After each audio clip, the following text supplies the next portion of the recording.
Hello, darlings. You've all heard of Marilyn Monroe. Some of you know Bridget Bardot. Well, now it's time for the Cognac show. I said Cognac, ooh, ooh.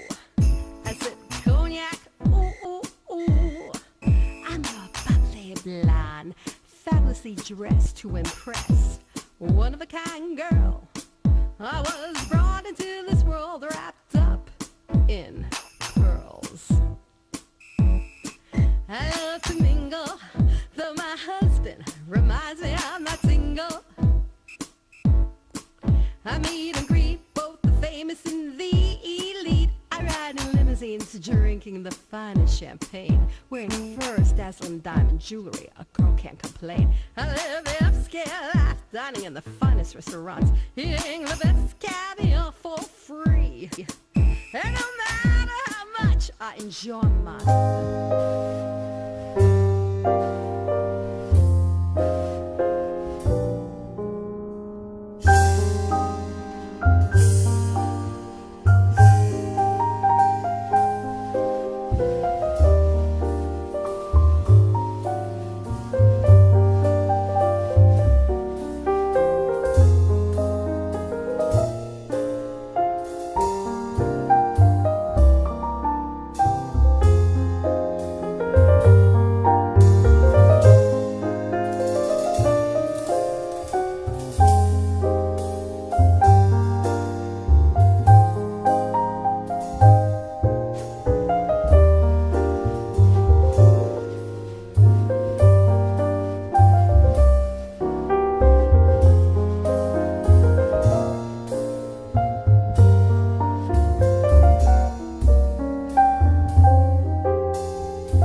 Welcome back. I'm Cognac Wellerlane, and I am here with entrepreneur, guest speaker, and artiste. And yes, she is an artiste because she creates fabulous fine art. Nail art. Am I right about that? Yes, you are. And her name is Tina Panariello. Did I say that correctly? You sure did. Now, Tina, tell my audience about this nail art that you have just created for me. This is amazing artwork. Tell my audience what inspired you to become the artist that you are today. I always liked doing my own nails, and I would dabble in it.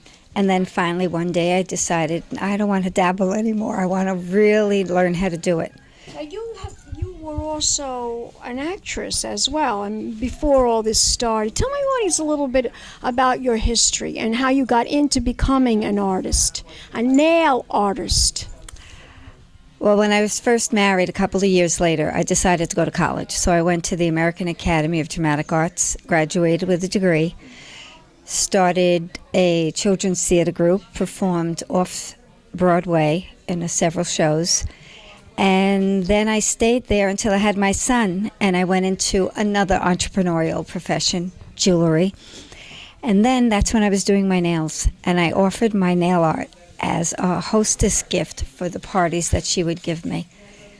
And that's how it started, just like that. That's unbelievable. So innovative. You're very, very entrepreneurial.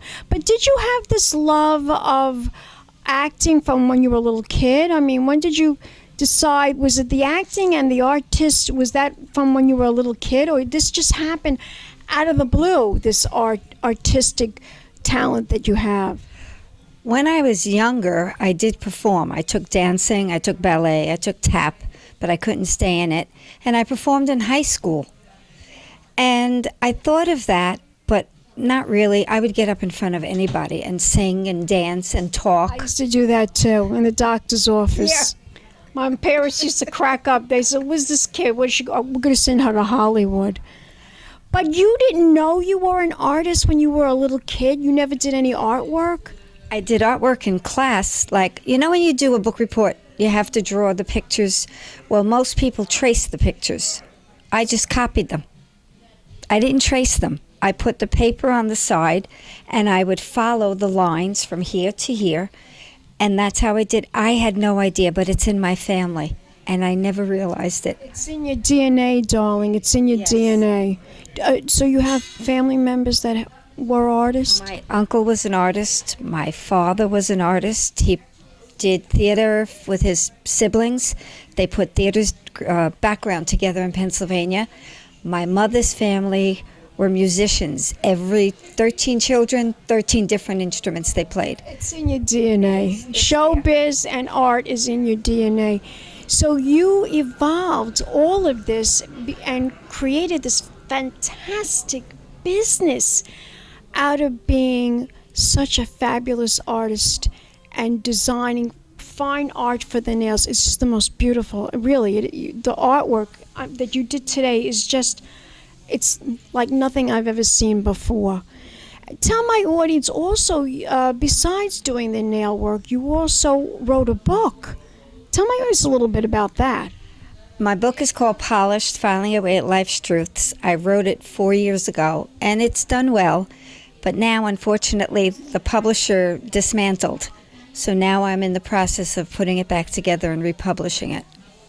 Okay, good luck. As we say it, break a leg, as we say in show business. So you're in the process of doing that, but you're also doing other things too. Now, I've seen your accomplishments. You've won so many awards. How many awards have you won? I've won 15 awards. 15 awards. Wow. Tell my audience a little bit about these awards and how you were able to win them. At the beginning of my career, I found out about nail art competition. And they did them in New York, they did them at the West Coast, they did them in California. So I entered New York. I lost several times, but I was determined because I love what I do. I competed again in New York, finally taking second place. Went to California, took second place first. Then I came back to New York and I competed again. This was in time, all in time. It took 4 years to do all this. And then I won first place international and then first place world international out of California. And I also teach nail art, and I've gone to Chicago. How did you get into the teaching? Tell my audience why you decided to do a lecture about your artwork.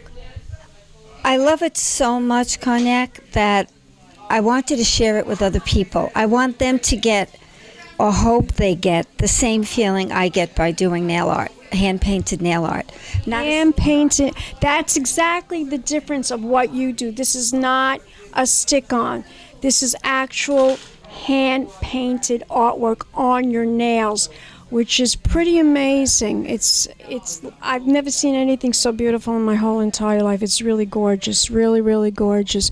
So you want to teach young people or anybody that wants to learn how to do nail art, fine nail art. Yes, I do. And they could take it anywhere from nails to bodies to clothing to furniture, which I've done, to kitchens, to your living room, your bedroom, and your bathroom, which I've done all.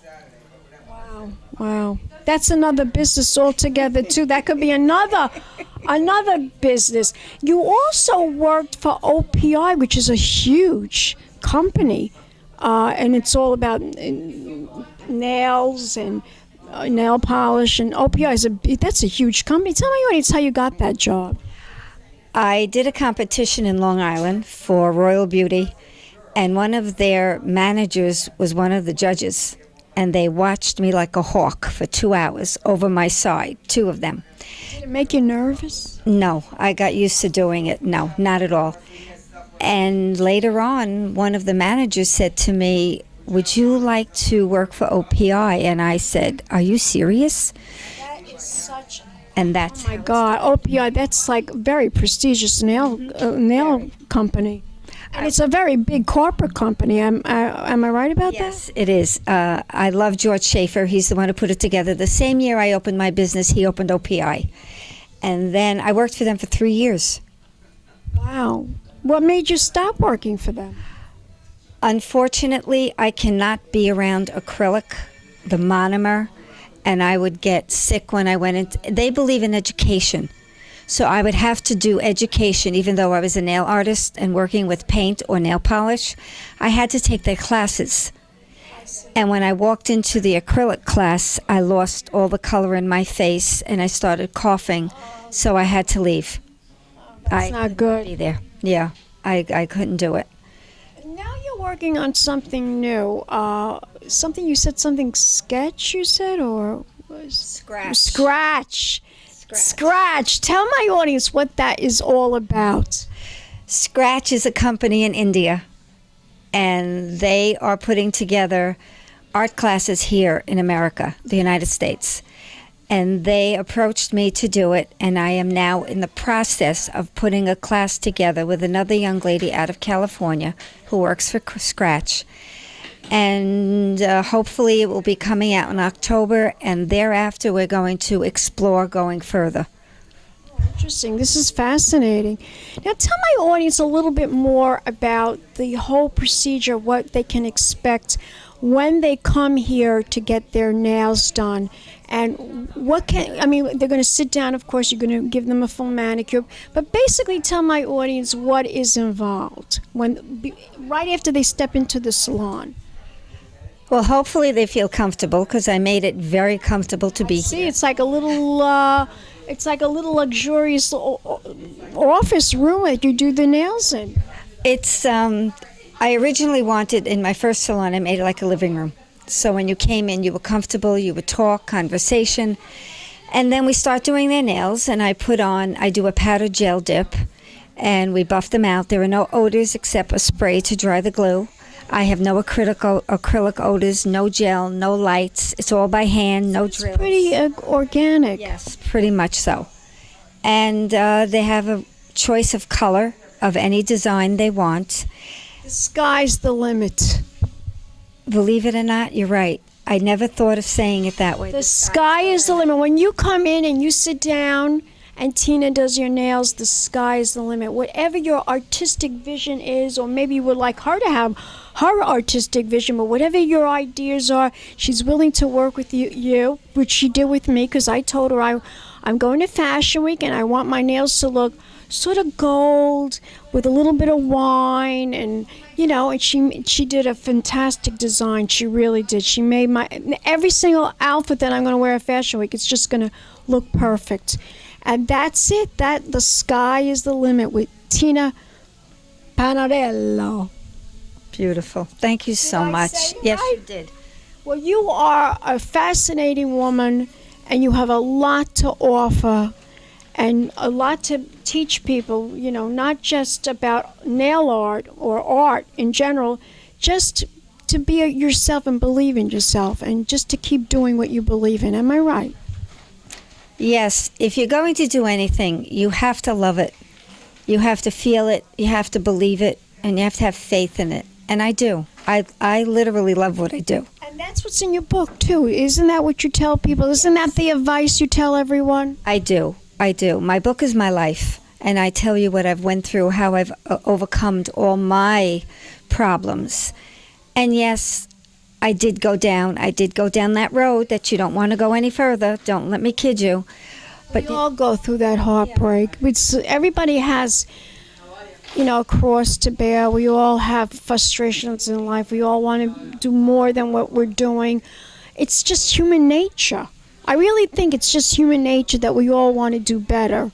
No matter how good we have it, we want to do better. Isn't that the truth? Yes, I agree. It's just, it takes some people a little longer than others. I don't allow it to take that long. I've had a couple of months that were bad, but listen, you brush yourself off, you get up, and you start all over again. You start all over again. You have a wonderful business here, beautiful business. You're a very, very lovely lady, very talented woman. And I want you to tell my audience where we could go to learn more information. What's the website? My website is tinapanariello.com. Facebook is Tina Panariello. YouTube is Tina Panariello. Everything that I'm on is by my name. Instagram, Twitter, it's all Tina Panariello. Everything. And tell my audience the phone number and the location of this where you would service and you do the nails. I'm located in Brooklyn, New York, on 86th Street.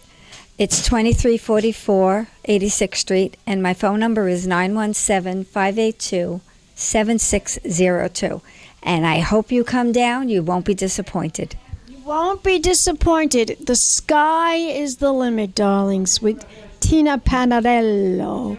Give me a kiss, darling. And we'll be back in a moment with more interviews. Keep watching. Pink Champagne Kisses. Hello, darlings. You've all heard of Marilyn Monroe. Some of you know Bridget Fordell.